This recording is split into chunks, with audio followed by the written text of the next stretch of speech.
contentos de poder celebrar los 30 años de nuestro IFD número 20 de bandera, poder celebrarlo formándonos y sobre todo con Lucas Raspal, que es un profesional tan amplio, tan rico, médico, psiquiatra, divulgador científico, conferencista internacional, nacional, miembro también de la Fundación, lo quiero decir bien, Fundación América por la Infancia, y bueno, ya hace un año nos estuvo visitando acá en Bandera, y bueno, volver a recibirlo a través de esta modalidad, de este formato, es realmente un placer para nosotros.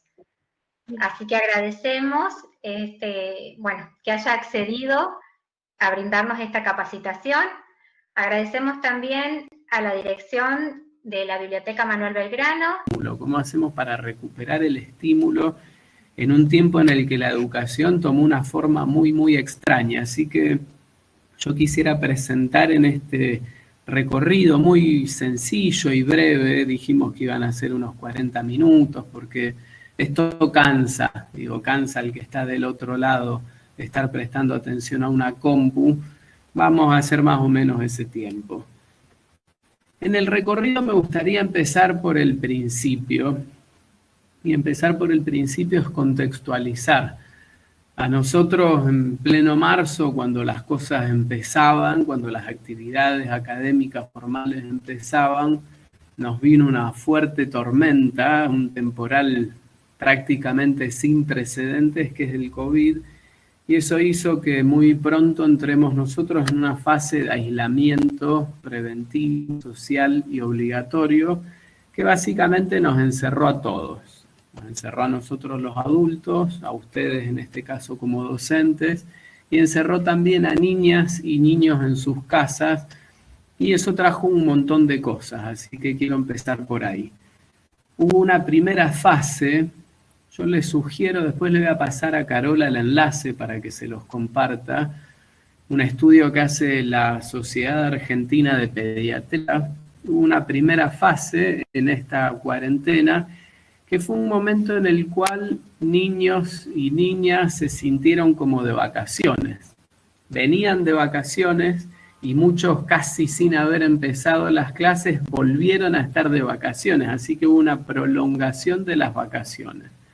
Una noticia tomada de manera positiva, lo digo entre comillas porque el contexto es dramático y muy triste, tomada de manera positiva por los niños, no tanto por los padres, que ya querían que se terminen las vacaciones y reanudar la vida como habitualmente uno la hace, pero al principio nos generó un mayor impacto en los chicos, las chicas que van a la escuela en los distintos niveles, ¿no? Ya sea desde el inicial a primario, secundario o superior, si se quiere.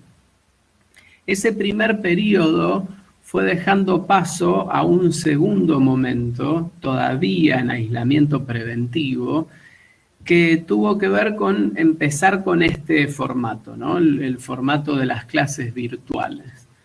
Al principio había como una cosa de cierto gusto de estar en casa en pijama, pero en clase, o de usar la compu. En general, a la gran mayoría de niños y niñas, también adolescentes, les gustaba este formato, estar en casa con la compu, a veces sí, a veces no. Entonces, esa inquietud primera o esas ganas primeras de estar ahí fueron después moviéndose y cambiando por un cierto fastidio, un cierto tedio, un deseo de otra cosa. Si ustedes van haciendo en sus propias cabezas el recorrido que someramente dibujo, en poco tiempo empezaron a molestarse o a querer participar más, del mismo modo que acá estamos haciendo nosotros.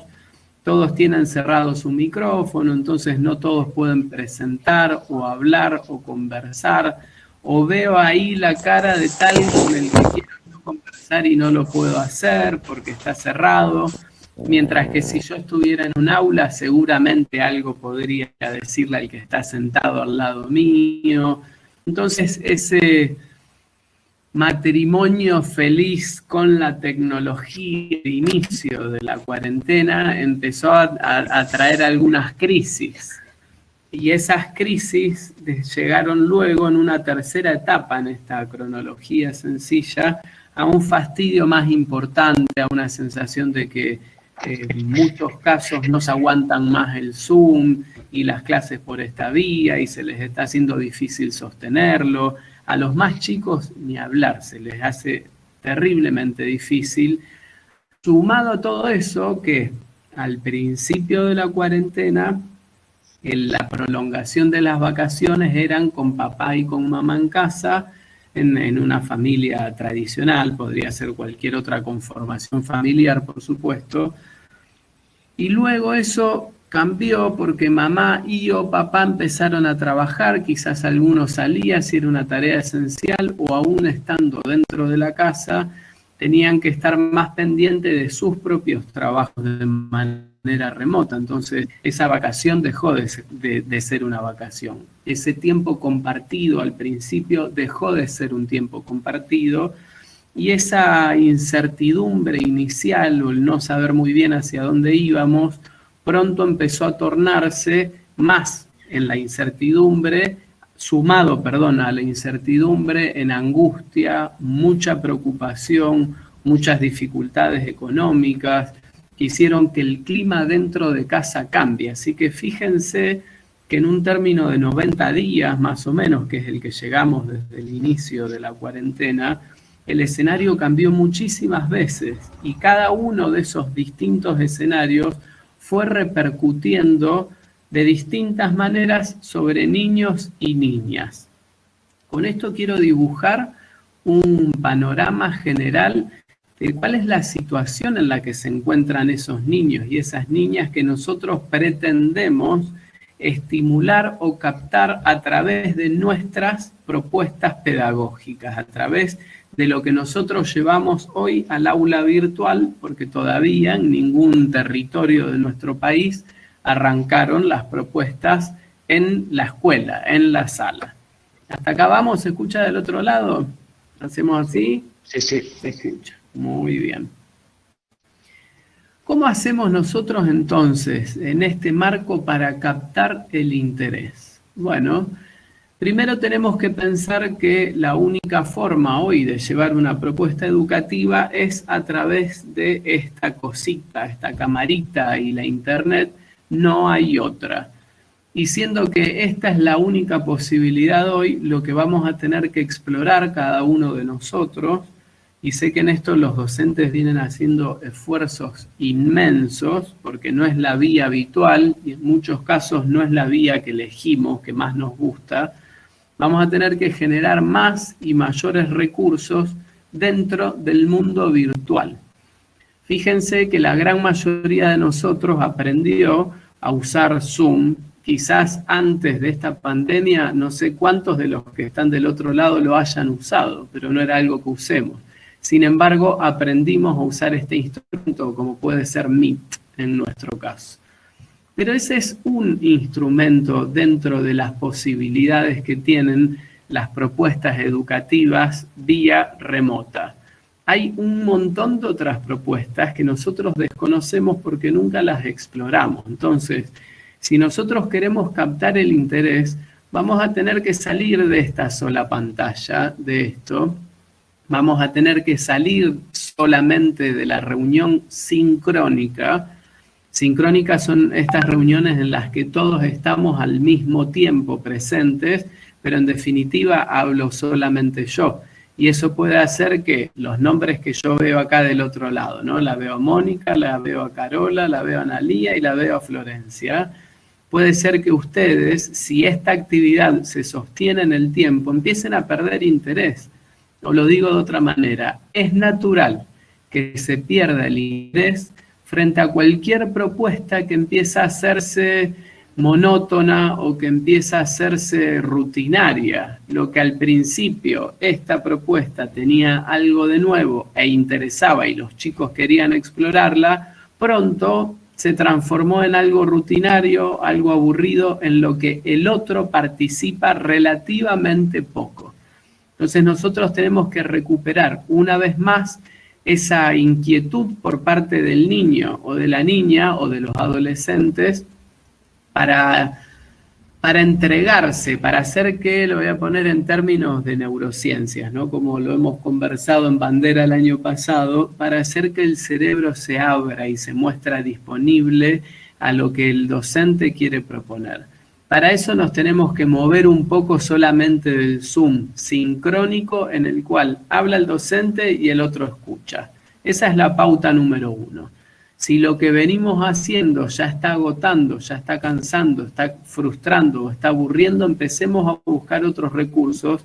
Y ahí quisiera entonces comentar que hay propuestas abiertas, gratuitas, plataformas en las que lo conversaba con Pablo Aristizábal, no sé si lo conocen. Pablo es un referente en educación a distancia, un referente en educación vía tecnológica, un referente en el mundo, tiene una de las plataformas más consultadas en Hispanoamérica. Él puso a disposición, después se lo voy a poner a Carola en un mensajito para que lo comparta con el resto, casi 20.000 recursos, no sé si me explico, que existen en Internet que se pueden poner a disposición, no solo de los docentes, sino de niños y niñas. Entonces ahí empiezan a aparecer nuevas formas, nuevos recursos que hacen que vuelva a encenderse la motivación. Para recuperar el estímulo, ese es el título, para recuperar la motivación, digo yo, lo que tenemos que hacer es generar siempre nuevas propuestas. Si nos quedamos con el Zoom, no lo vamos a lograr. Si nos quedamos solamente con el Meet sincrónico, no lo vamos a lograr. Tenemos que generar siempre cosas nuevas. Y en esto me permito un ejemplo que no viene al caso del COVID, es una investigación que se hizo años atrás. Creo que la había hecho el CONICET de la mano de Fabrizio Bagliarini, no sé si lo conocen, es un biólogo, sí, creo que es biólogo, que trabaja mucho en Buenos Aires, trabaja mucho en educación y aparte hace una columna generalmente en un programa de radio con Pergolini. Cuento esto por si alguien quiere chusmear un poco de qué se trata.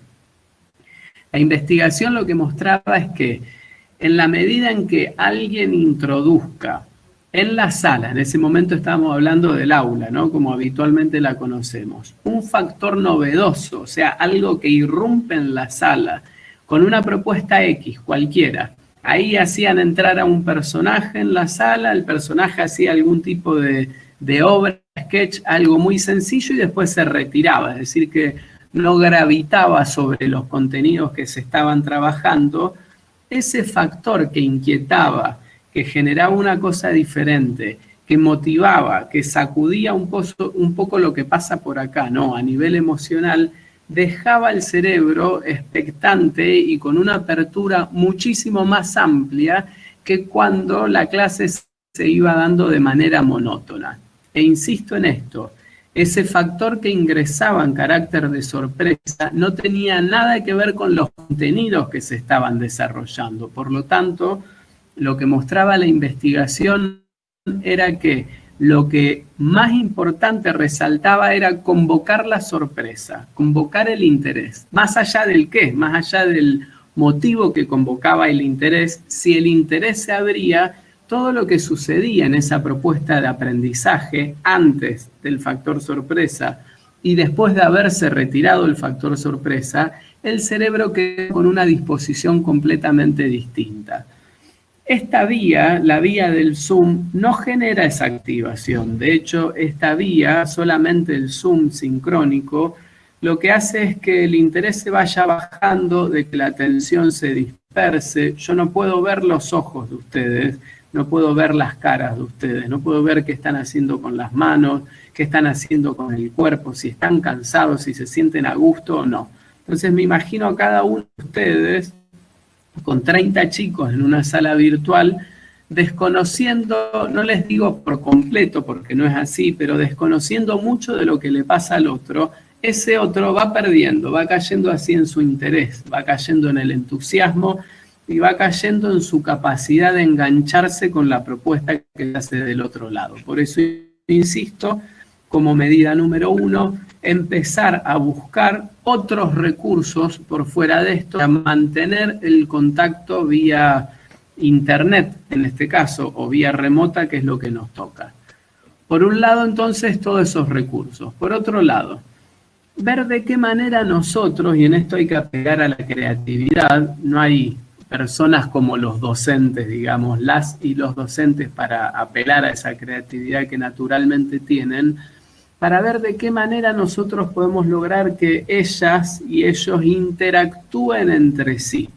Que en esta triangulación, digamos, en realidad pueden ser como hasta 30 personas en un aula, en la que todos nos encontramos de manera sincrónica, no los 30 pueden hablar entre sí, en eso estamos de acuerdo, pero yo quizás podría dejar ahora presentada alguna propuesta que en 3 minutos la tengan que resolver. El primer grupo, que es Florencia, Analía, Carola y Mónica. Entonces ustedes 4, por su lado, ya van trabajando en algo, ¿no? Como si fuera en el chat en paralelo, o vía WhatsApp, o vía otra vía. Esto se puede, hay canales, digamos, para que ustedes puedan ir teniendo una conversación y trabajando ustedes de manera conjunta, para que no se pierda esa grupalidad. Pero no solo por fuera de este momento en el que estamos sincronizados, sino también dentro de este momento en el que estamos sincronizados.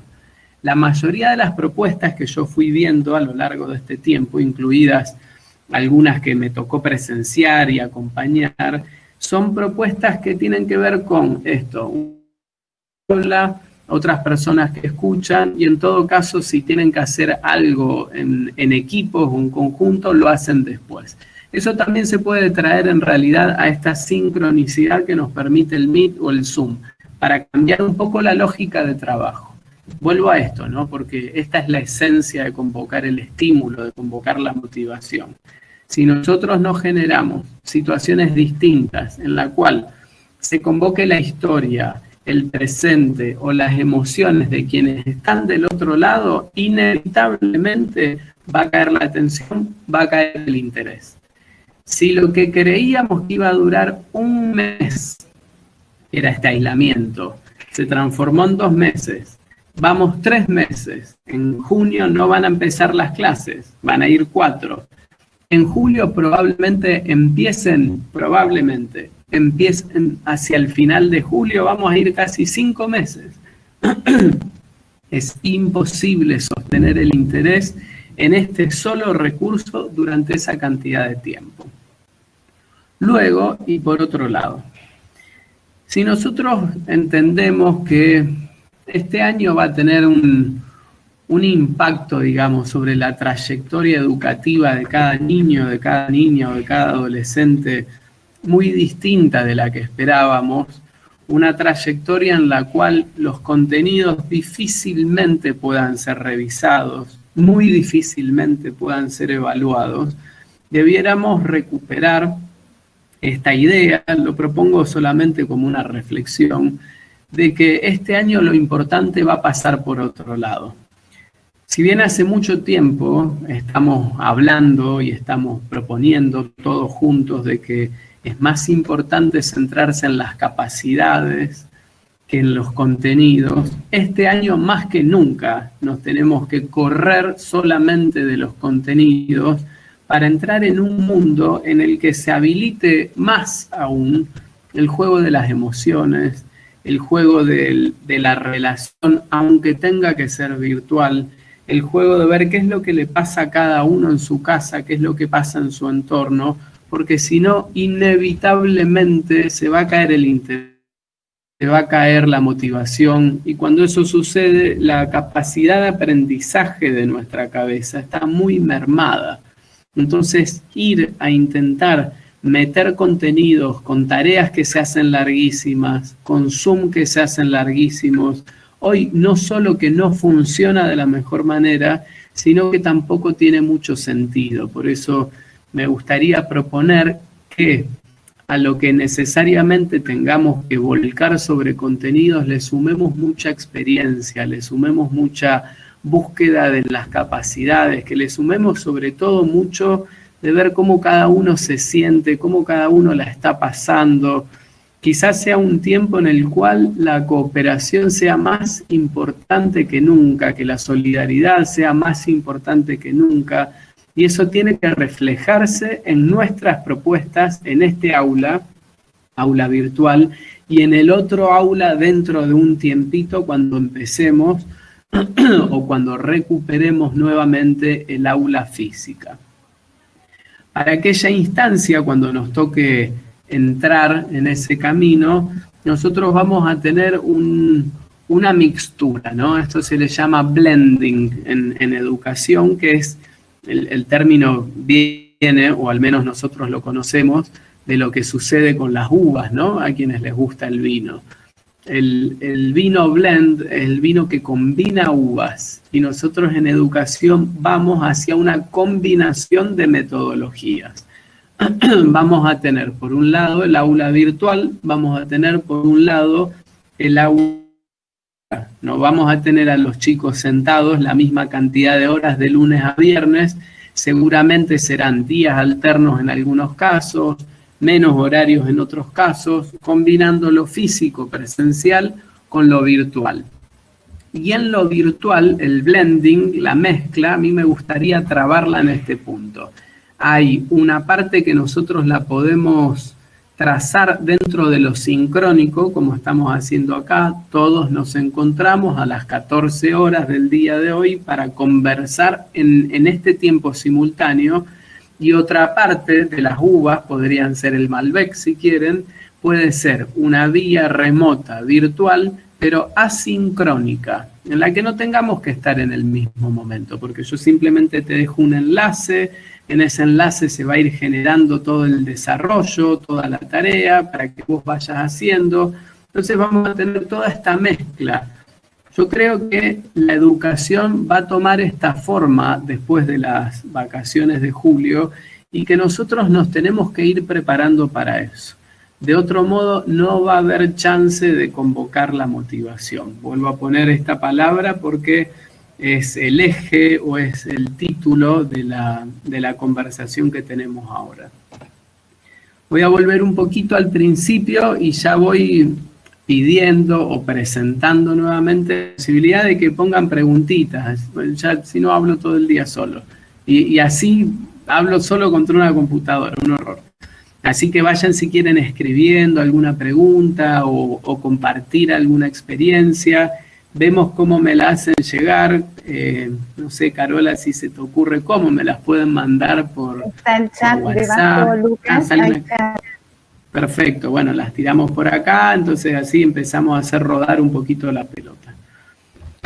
Volvemos al principio. Si el título es convocar la motivación, nosotros podríamos venir desde acá, ya sea desde lo virtual en el marco de la pandemia, desde lo presencial antes de la pandemia, desde el blending en educación, pandemia.